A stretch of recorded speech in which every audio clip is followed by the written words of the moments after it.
बिस्मिल्लाहिर्रहमानिर्रहीम। अस्सलाम वालेकुम नाज़रीन, दुनिया न्यूज़ पर आप देख रहे हैं प्रोग्राम नुक्ता नज़र। मैं हूं आपका मेज़बान मोहम्मद अजमल जामी। स्टूडियोज़ में तशरीफ़ रखते हैं जनाब मुजीबुर रहमान शामी साहब। पाकिस्तान मुस्लिम लीग नून के रहनुमा जनाब शहबाज शरीफ साहब, ख्वाजा साद रफ़ीक, हमज़ा शहबाज, मोहतरमा मरीम नवाज़ बिलखुसूस हमें आज दिखाई दिए। रोड शोज़ भी कर रहे हैं, कॉर्नर मीटिंग्स भी कर रहे हैं, मुख्तलिफ़ हलकों में भी गए हैं और नवाज शरीफ साहब के इस्तकबाल की तैयारी है। लेकिन दूसरी जानिब कल हमने जिक्र किया था जनाब शाहिद खाकान अब्बासी साहब का, लंदन में है और उनकी नवाज शरीफ साहब से मुलाकात भी हुई। शामी साहब तो पूरी उम्मीद थे, खुशगुमान थे कि शायद गले लग के मामलात रफ़ा दफ़ा हो गए हों, लेकिन उनके जो बयानात थे मुलाकात के बाद वो अलबत्ता कुछ और ही बतलाते हैं। यूँ लगता है जैसे शायद ये उनकी अलविदाई मुलाकात हो। आई माइट बी रॉन्ग, लेकिन तासुर ये है। इरफान सिद्दीकी साहब भी वहीं हैं, उनसे रब्ते की कोशिश भी हमने की, अभी तक रब्ते में आए नहीं ताकि जान सकें कि वो क्या कह रहे हैं। यहाँ शहबाज शरीफ साहब जब बाहर निकले हैं तो वो क्या तकरीर कर रहे हैं, क्या बात कर रहे हैं? वो नवाज़ दौर की कारकर्दगी बयान कर रहे हैं। अपने दौर की कारकर्दगी बयान करने से क्यों गुरेज हैं और वो एहतसाब का बयानिया जो उससे अक्सर क्यों पीछे हट गए, ये बात भी ज़ेर बहस आएगी।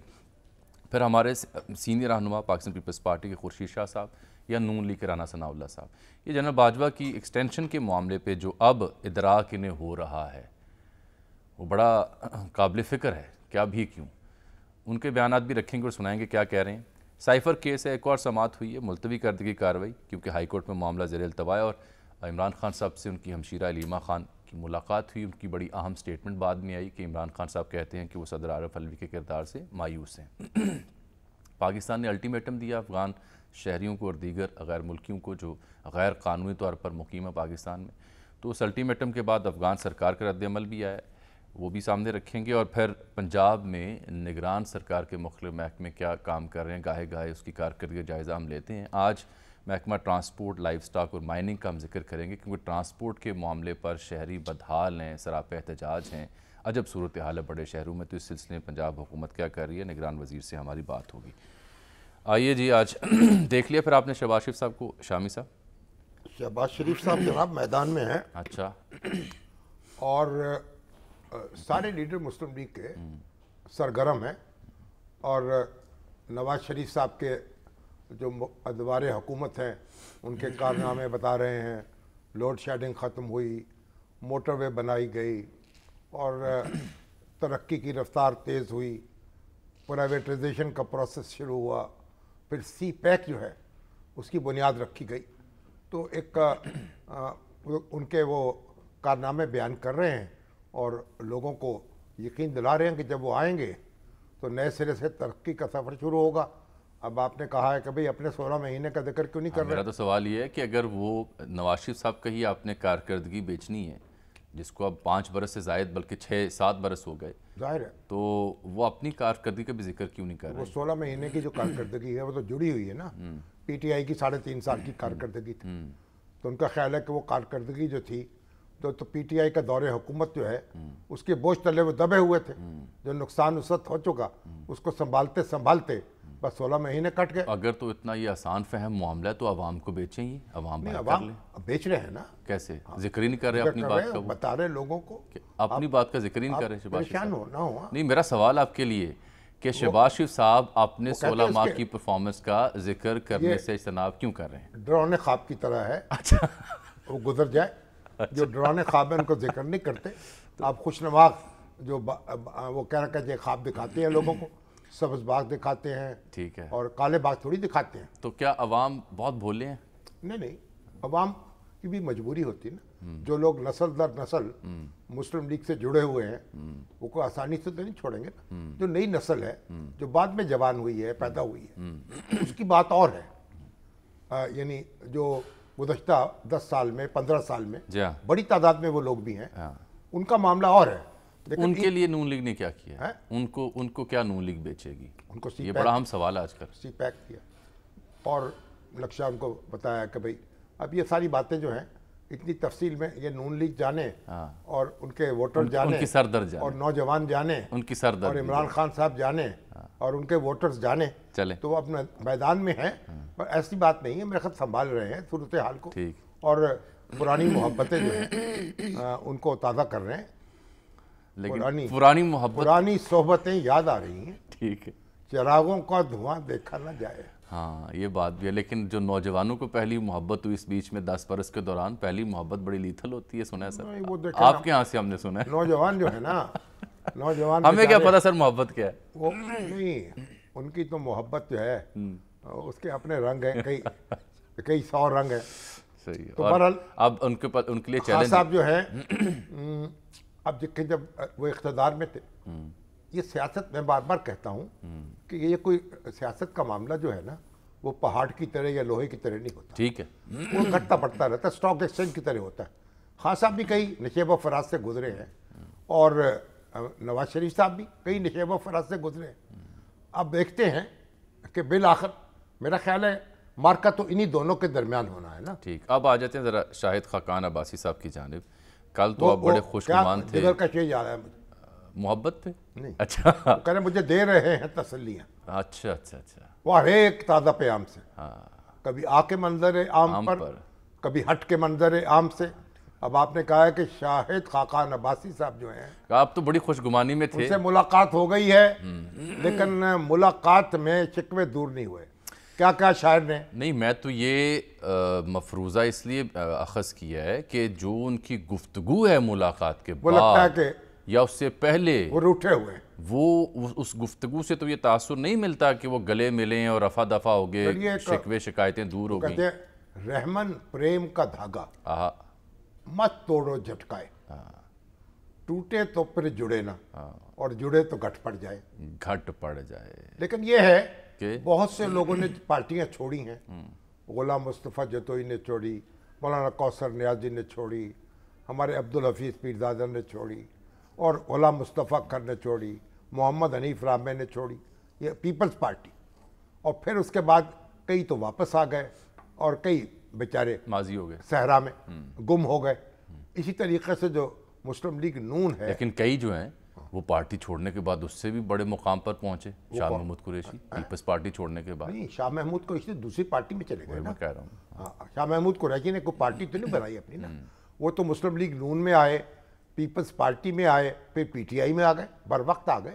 ٹھیک. اب ذرا میں شاہد صاحب کا بیان آپ اب یہ شاہد خاقان عباسی صاحب جو ہے، یہ کیونکہ اپنی پارٹی بنانے کی بات ہو رہی ہے، وہ ہمارے مصطفیٰ کھوکھر صاحب اور مفتاح اسماعیل صاحب، تو یہ بس میں کہہ رہا ہوں کہ وہ آسان معاملہ نہیں ہوتا. ذرا سوچ سمجھ کے قدم اٹھائیں.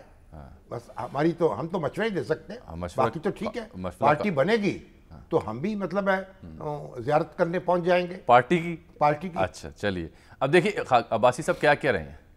جامع صاحب اس مختصر سے گفتگو میں انہوں نے کہا کہ نواز شریف صاحب جو ہے نا، ان کی قیادت جو ہے وہ تو قبول ہے، ان کی جگہ کسی دوسرے کی قیادت قبول نہیں ہے.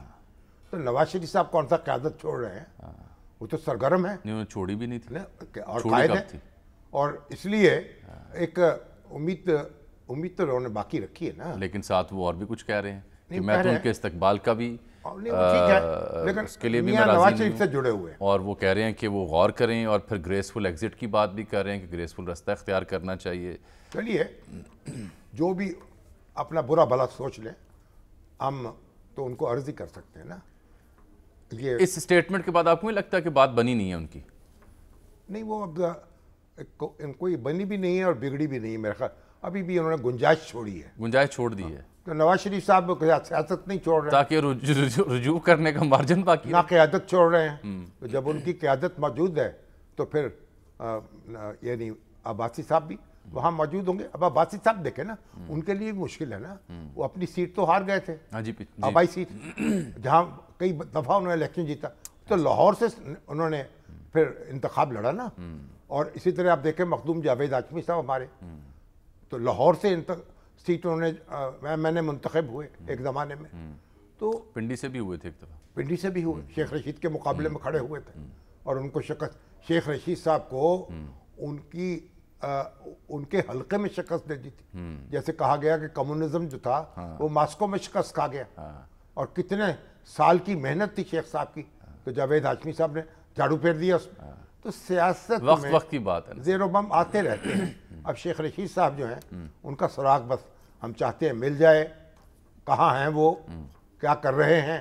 ابھی تو ایک لیڈر جو ہیں ان تک تو رسائی ہوئی ہے کامران شاہد کی. ہاں جی، یہ اعلان میں کرتا ایک چلوں. روپوش لیڈر. یہ تو میں نے اصل میں پروگرام کے آخر میں ناظرین کے لیے رکھی تھی یہ لائن کہ آج جناب کامران شاہد صاحب کا پروگرام جو ہے نا وہ ضرور آپ دنیا ٹی وی پہ 8 بجے دیکھیے، کیونکہ 9 مئی کے واقعے کے بعد ایک روپوش رہنما پاکستان تحریک انصاف کے انتہائی اہم رہنما، انتہائی سرگرم، انتہائی پرجوش، جو آج کی گفتگو سے پہلے تک مسلسل دفاع کرتے آئے صورتحال کا، ان تک پہنچے ہیں جناب کامران شاہد صاحب، اور سنسنی خیز اور تہلکہ انگیز قسم کی گفتگو جو ہے نا وہ آج نشر ہوگی 8 بجے. سیالکوٹ سے تعلق ہے شاید ان کا، ہو سکتا ہے پنڈی سے ہو، جیلم سے ہو، کراچی سے ہو. تو اگر آپ شیخ صاحب کامران شاہد صاحب شیخ صاحب تک بھی رسائی حاصل کر لیں تاکہ ہمیں دل میں بھی ٹھنڈ پڑے نا. ہمارے ہر پرانے دوست ہیں، ہماری بھی آنکھیں ترس رہی ہیں، دل تڑپ رہا ہے، کوئی اچھی خبر آئے ان کے بارے میں. اللہ کرے آ جائے جلدی. اچھا جی، اب میں نے سر ذکر کیا تھا آپ سے یہ جو خورشید شاہ صاحب اور رانا صاحب کہہ رہے ہیں، ذرا دیکھیے یہ خورشید صاحب باجوہ صاحب کے ایکسٹینشن کے معاملے پہ سوال میرا اور نقطہ یہ تھا یہ موضوع چھیڑنے کا کہ یہ ہمارے سیزنڈ اور سینئر رہنما یہ خاص عرصے کے بعد انہیں ادراک بھی ہوتا ہے، یہ معذرت بھی کرتے ہیں، تو کیا کہنا چاہتے ہیں؟ دیکھیے خورشید شاہ کہہ رہے ہیں کہ مسلم لیگ نون کو راستہ نظر نہیں آ رہا. خورشید شاہ صاحب کو نظر آ رہا ہے؟ نہیں، وہ کہہ رہے ہیں کہ تب جو ہے نا ان کی مفہوم جو میں سمجھاؤں کہ ہم نے تو انہوں نے معذرت کی کہ ہم نے جو ایکسٹینشن میں ہاتھ ہمارا تھا اس میں معذرت، لیکن نون لیگ یہ کام اس لیے کرنا چاہ رہی تھی کہ ان کے پاس کوئی آپشن نہیں تھی، اور مجھے جو سمجھ آئی کہ وہ کہنا یہ چاہ رہے ہیں کہ پروبیبلی اس چکر میں وہ اقتدار تک پہنچنا چاہ رہے تھے. آپ کیا کرنا چاہ رہے تھے؟ اور پھر اس کے بعد رانا ثناءاللہ صاحب کی بھی سٹیٹمنٹ آئیں. آپ کو یاد ہے وہ جو کمپنی ہے اس کا میں نے ذکر کیا پزا بنانے والی، تو پھر مشہوری ہو جائے گی باجوہ صاحب سے، عاصم سلیم باجوہ صاحب سے جو منسوب ہوا کرتی تھی، اس کے بارے میں بھی نون لیگی قیادت نے کیا ایک بیانیہ رکھا ہوا تھا. اس پہ بھی رانا صاحب کل ایک وی نیوز ادارہ ہے عارف ملک صاحب وہاں گفتگو کر رہے تھے، دیکھیے کیا کہہ رہے تھے.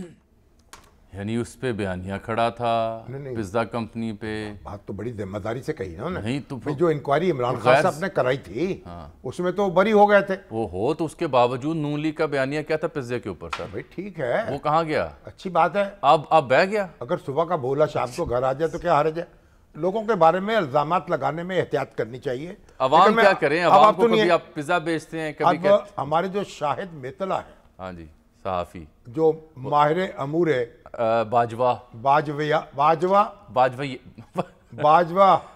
کیا کہیں گے، کیا ماہر امور باجویات یوں کہہ لیں، اور کئی انٹرویو جو ان کے کر چکے، وہ چھپ چکے، اب انہوں نے تازہ ویلاگ کیا. نہیں وہ ملے ہیں ہم کو. اور باجوہ صاحب نے جو ان کے احتساب کی بات تھی اس کی ایسی تیسی کر دی. انہوں نے کہا ہے کہ بھائی یہ مسلم لیگ نون یہ ایک اور غلطی کر رہی ہے، یہ پرویز مشرف پہ مقدمہ چلانے کی بات مہنگی پڑی تھی. اب فوج جو ہے اپنے لیڈرشپ کو نہیں چھوڑ سکتی. بالکل ٹھیک بات ہے. اور اس لیے اگر جو میرے خلاف کوئی بات کریں گے تو وہ بھی بھگتیں گے. اس لیے تو احتساب کا بیانیہ ختم ہو گیا. تو اچھی بات ہے. اگر اب باجوہ صاحب اس کا مطلب ہے وہ محفوظ ہیں، وہ محفوظ ہاتھوں میں ہیں، محفوظ ہیں. اور ان کی تاثیر یہ ہے کہ اب لیگی جلسوں میں ان کی گفتگو میں نہ احتساب کا ذکر ہوتا ہے، نہ باجوہ صاحب کا، نہ فیض صاحب کا، اور نہ اس پزا کمپنی کا. فیض حمید کا پزا کمپنی جو ہے کہاں سے آگئی بیچاری، وہ تو ایسے ہی یعنی چھوٹی موٹی چڑیا تھی چہک رہی، جس کے اوپر اصل تو مہینوں انہوں نے کیا کیا، انہوں نے کچھ نہیں. انہوں نے اصل تو بات یہ ہے، دونوں جو بڑے لیڈر ہیں ہمارے باجوہ صاحب اور فیض حمید صاحب، اب مسئلہ یہ ہے وہ کہتے ہیں فوج اپنے لوگوں کا خود احتساب کرتی ہے. جن لوگوں نے حکومتوں کا تختہ الٹنے کی کوشش کی، بے شمار لوگ ایسے ہیں، ان کو سزائیں ملی، ان کے خلاف مقدمے چلے، فوجی عدالتوں میں بھی چلے، نہیں چلے. آپ دیکھیں پنڈی سازش کیس کیا بنا، اس کے بعد آپ سزائیں ہوئی لوگوں کو. اس کے بعد آپ دیکھیں جو بھٹو صاحب کے خلاف ایک جو اٹک میں مقدمہ چلا جنرل ضیاء الحق کی کورٹ تھی، اس میں ان کو سزائیں ہوئی. اس کے بعد پھر ایک وہ ہمارے کیا تھے نصر اللہ، کیا کون تھے وہ فوجی افسر تھے جنہوں نے بعد میں بغاوت کرنے کی کوشش کی پرویز مشرف صاحب کے دور میں یا بے نظیر بھٹو کے دور میں، ان کو بھی سزائیں ہوئیں. اب جو فوجی افسر جو ہیں وہ بغاوت کرتے ہیں، اس کی کوشش کرتے ہیں، فوج ان کی خود مکو ٹھپتی ہے، ان کو سزائیں ملتی ہیں، ان کے رینکس ختم ہوتے ہیں، وہ قید کی صحبتیں اٹھاتے ہیں. لیکن جب فوج ایک ادارے کے طور پہ کام کرتی ہے نا، یہ آپ دیکھیں دونوں میں فرق ہے. फौज अदारे के तौर पे काम करती है, फिर उसका पहरा देती है। अगर चीफ ऑफ आर्मी स्टाफ कुछ कर रहा है, कॉन्स्टिट्यूशन को वायलेट कर रहा है, तो फिर वो एक अदारे के तौर पे इकदाम कर रहा है ना, फिर नौयत और होती है। तो बाजवा साहब जो हैं और फैज़ हमीद साहब, उन्होंने क्या काम अपनी मर्जी से किए, क्या काम इंस्टीट्यूशन ने किए, ये तो अब बहस तलब बात है। तो बहरहाल लगता है कि वो महफूज हैं इस वक्त तक, आखिरी खबरें आने तक। नहीं, बिल्कुल महफूज हैं। उसका सबूत वही है जो मैं पेश कर रहा हूँ बार बार आपका, कि लीगी बयानिए में, उनकी गुफ्तगू में, तकरीर में अब कोई जिक्र खैर भी नहीं है। अच्छी बात है, अच्छी बात है, बुरी बात नहीं है कोई। आप अपना काम करें, एक ब्रेक ले लें, आगे बढ़ें, एक ब्रेक, लोगों को लीड करें, उनको सुकून दें, कुछ खुशहाली की खबर दें और आगे बढ़ें। किसको ये पैगाम दे रहे हैं आप? आवाम को। क्या? कायदीन को। क्या? कि भाई आगे देखो, पीछे न देखो। आगे बढ़ने के लिए क्या करना होगा? आगे बढ़ने के लिए पीछे जाना ज़रूरी नहीं है। ठीक, लेकिन ये हमारे रहनुमा जब ये हिकमत के मोती बखेरते हैं, चाहे वो राना साहब का वो बयान जिसका मैं जिक्र कर रहा हूँ, ये खुर्शीद शाह साहब का जिक्र हो, आपके सियासत जो है ना, वो भी तो मोटरवे का सफ़र तो है नहीं, उसमें नशेब व फराज हैं, पहाड़ियाँ हैं, टीलें हैं, खाइयाँ हैं। मैं आपसे सवाल इसलिए रख रहा हूँ, सहरा है, एक ब्रेक भी मुझे दरिया है। शामी साहब, ये ऐसा इदराक के बाजवा साहब को तौसीह देना गलती थी, या वो जो पिज़्ज़े वाली बात थी वो भी अहमी थी, ये इसका इदराक के ख़ास लम्हे बाद ही हमारे इतने जय्यर रहनुमाओं को क्यों और कैसे होता है? नहीं, अगर पावर पॉलिटिक्स में देखें ना, तो गलती नहीं थी। इसलिए कि इमरान खान साहब जो हैं, उन्होंने उसका मज़ा चख लिया ना, तो नवाज शरीफ साहब या उनके जो रफ़ाका हैं, वो गलती नहीं समझते। ये तो उन्होंने नतीजा हासिल कर लिया और हुकूमत इमरान खान की ख़त्म हुई। बाजवा इमरान जो अलायंस था वो ख़त्म हुआ, वो हंडिया चौराहे में फूटी, फिर सब कुछ हुआ। और इसीलिए तो आप जनाब एक ब्रेक ले वापस आ रहे हैं। एक ब्रेक के बाद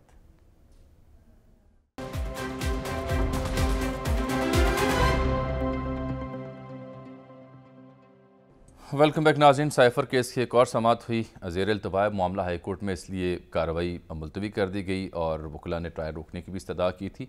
साथ जो इसी केस में उनकी ज़मानत का मामला है, उसको जो इन कैमरा समाअत उसके ख़िलाफ़ इस्तदा हाई कोर्ट में मंजूर हुई और अब ये ज़मानत केस में जो उनकी प्रोसीडिंग्स हैं वो उस पर हाई कोर्ट ने कहा है कि ये आपकी इस्तदा मंजूर की जाती है, ये अब इन कैमरा नहीं होगी।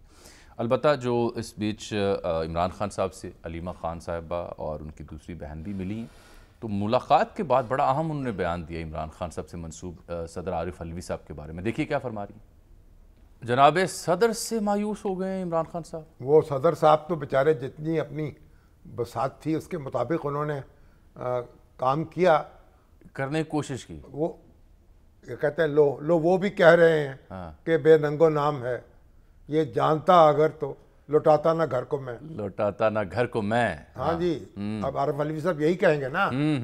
अब इमरान खान साहब देखें, और भाई सुप्रीम कोर्ट का हुक्म जो है वो नाफिज नहीं हो सका, चीफ जस्टिस साहब ने पहरा नहीं दिया उसका। नहीं, वो फैसला फिर कब आया? और अलवी साहब जो हैं वो क्या भाड़ झोंक लोते बेचारे, अकेले चने। तो बाहर जो कुछ कर सकते थे उन्होंने किया है। ये इसलिए बड़ी सिग्निफिकेंट ऐसा स्टेटमेंट कि ये पहली बार उनसे मंसूब, क्योंकि उनकी हमशीरा आकर रिपोर्ट कर रही है ना, तो इसका मतलब खान साहब उनसे मायूस हैं। आरिफ अलवी का दिल टूटा होगा ना। आरिफ अलवी साहब का टूटा या खान साहब का? खान साहब तो पहले टूटा, उनकी बात से उनका टूटा, अच्छा, उनके काम से उनका टूटा।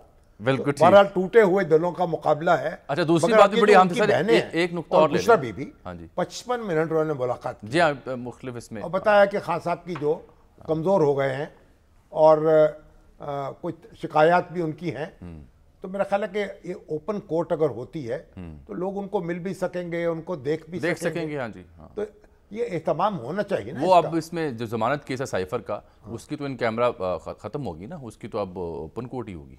तो ताकि देखिए ये जो यानी ऐसी खबरें आ रही हैं, क्यों खुदा न खास्ता क्यों कमज़ोर नज़र आ रहे हैं, उनका एहतमाम करना चाहिए, उनकी सेहत की निगहदाश्त करनी चाहिए। और अब ये हुकूमती हल्के तो बार बार कहते हैं ये कौन सहूलतें दी गई हैं, आपसे बिल्कुल चहलकदमी कर सकते हैं, टोटली मुत्तफिक हूँ, बिल्कुल ठीक। लेकिन उसके पैरेलली हमारे पीटीआई के जो वकला जो उनसे आके मिलते हैं वो कुछ और ही बयान देते हैं। He is in good spirits, बहुत माशाल्लाह अच्छी सेहत में है, اور اچھے यार मिजाज पीटीआई के में। वकाला क्या बेचारे, वो मरवत जो हैं वो पीछे पड़े हुए हैं शाहीन साहब के, शुएब शाहीन। लेकिन शुएब शाहीन तर्जुमान मुकर्रर हो गए, मरवत साहब नहीं हुए, मरवत साहब जो हैं भाई वो नहीं हुए। पिटाई के बाद और उनके ऊपर मुकदमा खड़ा कर दिया गया। वो कहते हैं मैंने पिटाई की, वो कहते हैं मैंने की। अब वो आज भी मुकदमा लगा हुआ। तो अच्छा बहरहाल एक सर पीटीआई के वकला इतनी कसीर तादाद में हैं कि वो एक दूसरे को काट रहे हैं। चलिए, अब वो कल जो डेडलाइन दी गई है गैर मुल्कियों को जो गैर कानूनी तौर पर मुकीम है, तो अफगान सरकार का रद्द-ए-अमल आया है। उनकी जो अबूरी सरकार है उसके तर्जुमान ज़बीउल्लाह मुजाहिद ने कहा है कि पाकिस्तान अपने लाहे अमल पर नज़र षानी करे और बेहतर है कि इनको तरीके से जाने दे ताकि बआसानी जा सकें। देखें, बात यह है, नानी ने खस्म किया, बुरा किया, करके छोड़ दिया और बुरा किया। आप बरसों जो हैं आपने मेज़बानी की, अपनी बाहें कुशादा रखी, उनको बसाया। अब आप एक बसाया, दिल से लगाया, अब एकदम जो है आप यानी धक्का देने पे आ गए। जो लोग गैर कानूनी हैं उनको तो फौरन उनको आप रुखसत करें, एहतियात से काम लें, अफगान हुकूमत को एतमाद में लें। ठीक है, ये अनीस ठेस न लग जाए आपकी एहतियात बड़ी ज़रूरी है। अच्छा सर, अब मैं मज़ीद मौज़ूआत से पहले हमारे मेहमान तशरीफ़ ला चुके हैं जनाब इब्राहिम हसन मुराद साहब। आप निगरान वज़ीर हैं ट्रांसपोर्ट के, लाइव स्टॉक के, डेयरी के और कोल एंड माइनिंग के पंजाब में नौजवान वज़ीर हैं। इनको ज़हमत हमने इसलिए दी कि हम गाहे गाहे कोशिश करते हैं मुख्तलिफ़ शोबाजात की कारकर्दगी जानने के लिए क्या हुआ। तो पंजाब में इतना पोटेंशियल है लाइफ स्टॉक डेयरी का, दुनिया भर में इतना पोटेंशियल है, हम कहाँ खड़े हैं? ट्रांसपोर्ट के मसाइल से शहरियों की ज़िंदगी अजीरन है, वहाँ उन्होंने क्या इकदाम किए? बहुत शुक्रिया जी, आप तशरीफ़ लाए। ट्रांसपोर्ट को ठीक करने की कोशिश कर रहे हैं। कहते हैं कि मिनरल से जो इनकम है वो होगी 100 अरब हो जाएगी और एक्सपोर्ट भी बढ़ेगी। तो आप मिनरल से शुरू कर लें। और जो वो आपके वो क्या है लाइफ स्टॉक, उसमें भी इजाफा होगा। यानी तो ये सारे काम आपने करने हैं इतने मुख्तसर से वक्त में, कैसे करेंगे? देखिए, काम करने के लिए तो आपको नीयत चाहिए होती है कि नीयत आपकी अच्छी हो। तो हमने डे वन से यही देखा कि मुख्तसर वक्त में हम कुछ ऐसे इक़दाम करें जो कि आने वाले वक्त में भी लोगों को फ़ायदा दें। और पंजाब के अंदर इतनी पोटेंशियल है, अगर आप लाइफ स्टॉक को देखें, मीट और डेयरी का जो सेक्टर है, दुनिया के अंदर 2000 अरब डॉलर की हलाल मीट की मार्केट है। 2000 अरब डॉलर और हम जो है सिर्फ 500 मिलियन डॉलर की अभी एक्सपोर्ट कर रहे हैं। पाकिस्तान की जो पोटेंशियल है सिर्फ लाइफ स्टॉक के शोबे में ये 15 अरब डॉलर है। और आप यकीन करें कि हमारा जैसा मुल्क 1.5 साल IMF के पीछे 1 अरब के पीछे लगा रहा और 15 अरब डॉलर सिर्फ हम इससे जनरेट कर सकते हैं। नहीं, ये तो है एस्टिमेट जी, लेकिन कैसे करेंगे? देखें, पिछले महीने आपने सुना होगा कि चाइना ने बीफ की इंपोर्ट अलाउ की है पाकिस्तान से, और बीफ जो है तकरीबन 18 अरब डॉलर का चाइना में कंज्यूम होता है। हमारी ऑब्वियसली एक एग्रीकल्चर इकॉनमी है, लाइफ स्टॉक से लोग मुंसलिक हैं, हमारे पास एक्सेस मीट है, एक्सेस डेयरी है, जो कि हम चीन, GCC कंट्रीज़ जो उनकी फूड सिक्योरिटी के इश्यूज़ हैं उनको काउंटर करने के लिए, केटर करने के लिए हम उनको प्रोवाइड कर सकते हैं। तो जी, और मिनरल्स में आप देखें कि मैं वर्चा एक इलाका है खुशाब के अंदर, उधर मैंने विज़िट किया, 2 अरब टन का सॉल्ट का डिपॉजिट सिर्फ उधर पड़ा है, हिमालयन पिंक सॉल्ट। और आप अगर गूगल करें तो देखेंगे कि हिमालयन पिंक सॉल्ट $10 का 1 kg बिक रहा है, और पाकिस्तान में हम उसको $10 का 1 टन बेच रहे हैं। किसको? हिमालयन पिंक सॉल्ट को। अच्छा, इसकी तो मार्केट ही बड़ी है। जो नहीं, हम पाकिस्तान में 1 टन बेच रहे हैं $10 का, और बाहर अमेरिका में $10 की बात करें शामी साहब, वो कह रहे हैं कि नहीं, लोग फिर एक्सपोर्ट करते हैं इसको करना चाहिए। नहीं, वो ये कह रहे हैं कि ये इतने बड़े ज़खायर हैं, वो हम एक्सपोर्ट नहीं कर रहे। जो लोग खरीदते हैं प्राइवेट, ये इंडिया इसको पाकिस्तान से खरीद रहा है, कुछ और ममालिक हैं जो कि पाकिस्तान से खरीदते हैं, पैकेज करते हैं स्पेन में, अरब एमिरेट्स में, और फिर वो जाके अमेरिका और यूरोप एक्सपोर्ट करते लगी हुई है। तो हमें कहूं आपसे, हत्ता कि इसराइल इसकी पैकेजिंग करता है, ये हम खुद क्यों नहीं कर रहे एक्सपोर्ट? ये पाकिस्तान देखें, जो इंडस्ट्री है हमारी, रॉ मटेरियल हमें एक्सपोर्ट करने में कन्वीनियंस है, लेकिन जो पैकेजिंग है, फैक्ट्री लगाना, ये सब ऐसे हालात होते हैं कि लोग उसको नहीं प्रेफर करते। इसके साथ आप देखें कि हमारे पास सरगोदा के अंदर, चिन्योट के अंदर और काला बाग के अंदर कम से कम 8 से 10 अरब डॉलर का आयरन हो रहा है। तो ये भी एक बहुत बड़ा डिपॉजिट है जिसको हमें अनटैप पोटेंशियल है, जिसको हमें प्रोडक्शन में लेके। लेकिन ये हसन साहब गुजारिश सुनिए, ये जो आयरन की आपने बात की खुशाब में, मुझे याद पड़ता है नवाज शरीफ साहब के दौर में भी उन्होंने उठा के बताया कि देखिए यहाँ से लोहा निकला है, آئرن یا کاپر وغیرہ، کاپر کاپر، وہ ہم کئی بار یہ بات دیکھ چکے ہیں اور یہ بھی پتہ چل چکا ہے وہ نکلے گا تو بات بنے گی نا، کیسے نکلے گا، جو سٹڈیز ہوتی ہیں میں آپ کے علم میں لانا چاہتا ہوں کہ تقریباً 26 کروڑ ٹن آئرن اور چنوٹ کے اندر ہے اور اس کی فیزیبلٹی پہ ہی صرف 8 ارب روپے لگے ہیں، اور دنیا کے جو بہترین کنسلٹنٹس ہیں جو بیرک گولڈ کے ساتھ ڈی ٹی ایم وغیرہ، جرمنی کے، ٹرکی کے، چائنا کے، انہوں نے اس پہ کام کیا ہے اور اب پچھلے کچھ عرصے سے اس پہ کام سلو تھا، ہم نے اس کو تیز کیا ہے اور انشاءاللہ آپ دیکھیں گے کہ جلد یہ پروڈکشن میں آئے گا۔ پروڈکشن میں آئے گا۔ آپ یہ بتائیں تو ٹرانسپورٹ کو آپ ٹھیک کر رہے ہیں، گاڑیاں چیک کر رہے ہیں، یہاں تو لوگ ہر روز مر رہے ہیں، موٹر سائیکل پہ 4-4 5-5 بندے چڑھے ہوئے ہیں، گاڑیاں ان کے پاس فٹنس سرٹیفکیٹ نہیں ہے، وہ موت کے فرشتے ہیں جو جناب سڑکوں پہ دوڑ رہے ہیں، ہزاروں لوگ مر رہے ہیں، اپاہج ہو رہے ہیں، اس کی کوئی فکر ہے آپ کو؟ یہ سر ویسے عرض کروں روزانہ جتنا پاکستان میں ایکسیڈنٹ سے، ٹریفک حادثہ سے جو کیجویلٹیز ہوتی ہیں ان کی تعداد شاید وہ ہارٹ اٹیک سے، دل کی، کینسر کی، کہیں زیادہ دہشت گردی سے کہیں زیادہ ہے۔ شامی صاحب اس میں ایک بڑا انٹرسٹنگ پوائنٹ ہے آپ نے شیئر کیا، ہم نے پچھلے ہفتے ہی ایکسیڈنٹ ریویو کمیٹی پاکستان کی تاریخ میں پہلی بار ڈسٹرکٹ لیول پہ بنائی ہے، ایکسیڈنٹ ریویو اور ہر مہینے جو ہے ڈی سی اور ٹریفک پولیس اور باقی لوگ بیٹھیں گے اور پورے ڈسٹرکٹ کے اندر جو حادثے ہوں گے ان کو ریویو کریں گے اور ایسی منصوبہ بندی کریں گے کہ فیوچر میں، مستقبل میں یہ نہ ہو سکیں۔ تو یہ پلاننگ کتنے عرصے کے لیے آپ کی، کتنی دیر میں یہ کام کر دیں گے یا بنیادیں رکھ دیں گے؟ مجھے تو لگ رہا ہے 6 برس کی پلاننگ ہے۔ دیکھیں ہمارا فوکس یہی ہے کہ ہم ایسی انسٹیٹیوشنل مائنر چینجز کر جائیں جو کہ آگے آنے والے وقت میں بھی مینٹین رہیں، سسٹمز بنا دیں، پالیسیز بنا دیں، بلو پرنٹ پلانز بنا دیں، ایک ایسا مومنٹم دے دیں صوبے کو، ملک کو، جس سے آگے آنے تو ہمیں تو آپ کو روکنا پڑے گا، یہ نقوی انقلاب آ رہا ہے پنجاب میں۔ آپ نقوی سپیڈ کو دیکھیں کہ ہر کوئی مان رہا ہے، اور پہلے 44 لوگوں پہ کابینہ ہوتی تھی، اب 8 لوگوں کی کابینہ ان سے زیادہ کام کرتی ہے۔ ابراہیمی سپیڈ کو نہ دیکھیں۔ اچھا آپ یہ بتائیں، یہ جو آپ کی یہ میٹرو چل رہی ہے جسے جنگلہ آباد سروس کہتے ہیں، وہ اس کے وہ لوگ جو فیول سپلائی کر رہے ہیں آپ تو ان کو پیسے ہی نہیں دے رہے، وہ روتے پیٹتے پھر رہے ہیں۔ دیکھیں شامی صاحب، جب اے سی نہیں چلائیں گے، جب وہ سروس نہیں پرووائڈ کریں گے عام آدمی کو، میں جب ٹرانسپورٹ کا منسٹر بنا میں نے پہلا کام یہ کیا کہ 30 روپے کا ٹکٹ لے کے میٹرو بس کے اوپر میں چڑھ گیا، اور میں نے ادھر دیکھا کہ انتہائی حبس تھا، 70-80 لوگ ایک بس میں سوار تھے اور گرمیوں کے پیک کے دن تھے اور اے سی بند تھا۔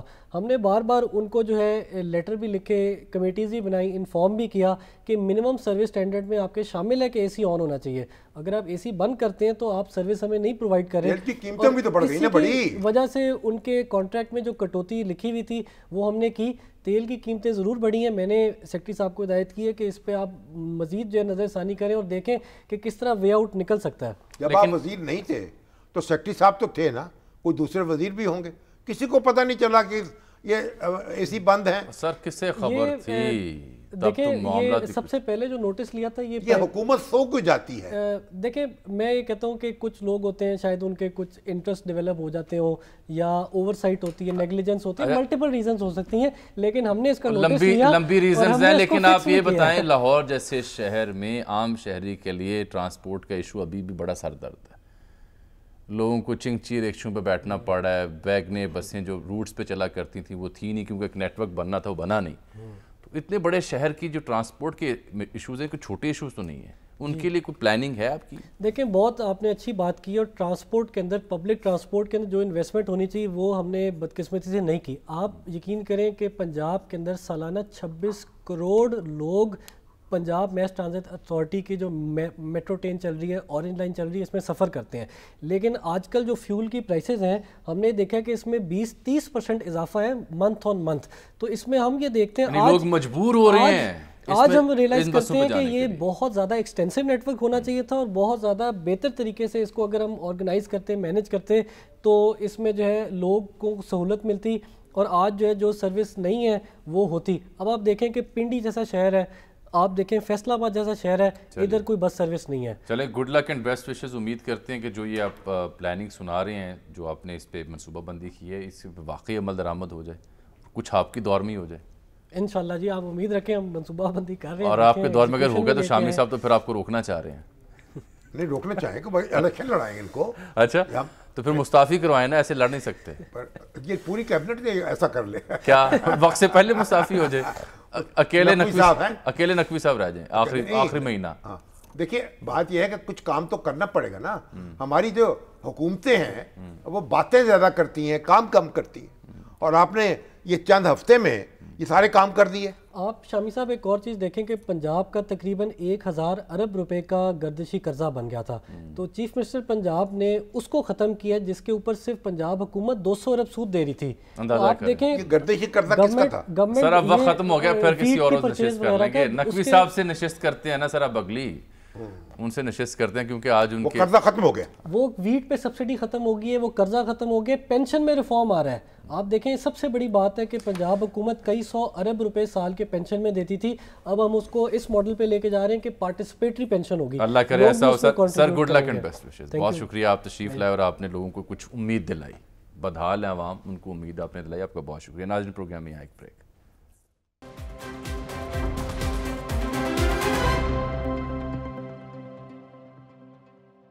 नाज़रीन, के साथ ही आज के प्रोग्राम का वक्त यहाँ ख़त्म हो जाता है, लेकिन नुक्ते नज़र के बाद अगला प्रोग्राम कामरान शाह साहब का आ रहा है दुनिया टीवी पे 8:02 पर। वो देखना मत भूलिएगा, क्योंकि इंतहाई सनसनीखेज़ इंकशाफात के से भरपूर ये इंटरव्यू है उस्मान डार साहब का, जो 9 मई के बाद से और हालिया चंद हफ्तों से मंजर आम से गायब थे। 9 मई के दिन क्या हुआ, ज़मान पाक में क्या हो रहा था, उस्मान डार साहब क्या कहना चाह रहे हैं, और कामरान शाह साहब उन तक कैसे पहुँचे और क्या तफसीलात हैं, ये देखने के लिए दुनिया टीवी के साथ रहें। चंद ही मिनट्स के बाद ये शो ऑन एयर होगा 8 बजे दुनिया टीवी की स्क्रीन पर। मुझे फ़िलहाल के लिए इजाज़त दीजिए, कल तक के लिए अल्लाह हाफ़िज़।